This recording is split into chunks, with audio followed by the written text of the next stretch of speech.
BTech అయిపోయిన తర్వాత ఈ ఇంట్లో ఖాళీగా పడి బోర్ కొడుతుంది, బేబమ్మతో ఆట ఆడుకుందాం. ఏ బేబ్స్, నీళ్ళు ఎత్తుకురా పో తాగాల. ఆ చూపులకి ఎవడు భయపడ్డా కానీ ఎల్లో గ్లాస్ నీళ్ళు ఎత్తుకురా. ఏది వేడిగా ఉన్నాయి? అలాగనే ఉండే ఇలావయ్యా.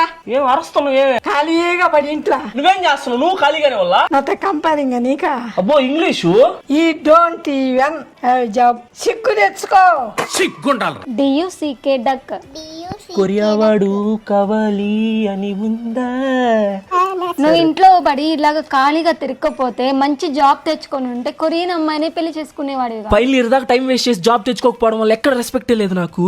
మీరు BTech or degree first year or second year చదువుతున్నారా? అయితే ఈ సెషన్ మీకోసమే. ఫ్యూచర్ లో ట్రెండ్ అయ్యే స్కిల్స్ గురించి లైక్ AML వాటి గురించి అయితే చెప్తారు ఈ సెషన్ లో. ఇంటర్న్షిప్స్ ఎలా తెచ్చుకోవాలి, బీటెక్ ఫైనల్ ఇయర్ లోపు హై పేయింగ్ జాబ్స్ ఎలా కొట్టాలి, మైక్రోసాఫ్ట్ ఇంకా అమెజాన్ లో వర్క్ చేసిన వాళ్ళు ఫాలో అయిన రోడ్ మ్యాప్ గురించి ఇండస్ట్రీ ఎక్స్పర్ట్స్ అయితే ఈ సెషన్ లో క్లియర్ గా ఎక్స్ప్లెయిన్ చేస్తారు. ఈ సెషన్ లింక్ వచ్చేసి మన ఛానల్ బయోలో ఉంది. ఇప్పుడు వెళ్ళి లింక్ మీద క్లిక్ చేసి జాయిన్ అయిపోండి.